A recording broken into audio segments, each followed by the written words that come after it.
আপনারা শুনে অবাক হবেন, এই তথ্য হয়তো অনেকেই জানেন না। আমেরিকান সরকার শুধুমাত্র গাজার উপরে হামলা করার জন্য ইসরায়েলি সৈন্যদেরকে 1 বছরে সাহায্য করেছে 2200 কোটি মার্কিন ডলার। ডোনাল্ড ট্রাম্প ক্ষমতায় আসার আগ মুহূর্তে এটা একটা তার নির্বাচনী ইশতেহার ছিল, ইহুদিদের সাপোর্ট পাওয়ার জন্য।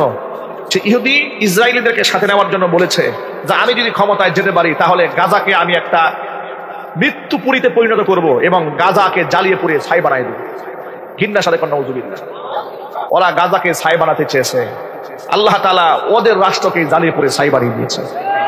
ক্যালিফোর্নিয়ার দিকে একটু তাকান, লস অ্যাঞ্জেলেসের দিকে তাকান, অবস্থাটা হয়েছে কি আপনারা শুনে অবাক হবেন। এই তথ্য হয়তো অনেকেই জানেন না। আমেরিকান সরকার শুধুমাত্র গাজার উপরে হামলা করার জন্য ইসরায়েলি সৈন্যদেরকে 1 বছরে সাহায্য করেছে 2200 কোটি মার্কিন ডলার।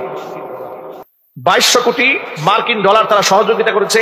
ক্যালিফোর্নিয়া থেকে আমেরিকান সরকার সাহায্য করেছে শুধুমাত্র ফিলিস্তিনের মুসলমানদেরকে হত্যা করার জন্য। চিৎকার এখন নাউজুবিল্লাহ, আরো জোরে বলেন নাউজুবিল্লাহ। আর একদিনে আল্লাহ তাআলা যে দাবানল জ্বালিয়ে দিয়েছে না, একদিনে ক্ষতি হয়েছে 5000 কোটি মার্কিন ডলার। এটা তো শেষ হয়েছে। আজকের তথ্য পেলাম যে আজকের এই পর্যন্ত প্রায় 200 বিলিয়ন মার্কিন ডলারের চাইতে বেশি ক্ষতি হয়ে গেছে।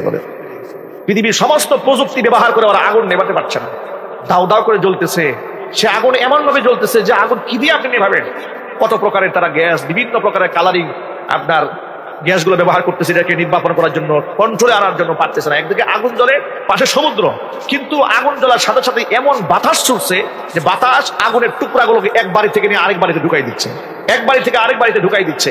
এই যেন মনে হচ্ছে আবাবিল দিয়ে যেমন আল্লাহ রাব্বুল আলামিন কাবাগর ধ্বংসকারীদেরকে টুকরা টুকরা করে দিয়েছিলেন, এক একটা আগুনের টুকরা এক বাড়ি থেকে আরেক বাড়িতে লাগার দৃশ্য মনে হচ্ছে যেন একা লাগতেছে না, মনে হচ্ছে ফেরেশতারা গিয়ে আগুন ধরাই দিচ্ছে। অবস্থা এমন পর্যায়ে দাঁড়িয়ে গিয়েছে। আল্লাহ আছেন না নাই? চিল্লায় বলতে পারছেন না নাই? তোমরা মুসলমানদেরকে মৃত্যুপুরীর মধ্যে শুয়াই দিয়া নিজেরা বিলাসবহুল জীবন যাপন করবে, তা হবে না। ইন্না বাতশা রাব্বিকা লাশাদীদ, তোমার রবের ধরা বড় মারাত্মক ধরা। ফিলিস্তিন নিয়ে মাথা ঘামানোর দরকার নাই, নিজের ক্যালিফোর্নিয়া রক্ষা করো। এই অ্যাকশন কে নিয়েছে জোরে বলেন তো ভাই, আরো জোরে বলুন কে নিয়েছেন? আল্লাহ পাক নিয়েছেন।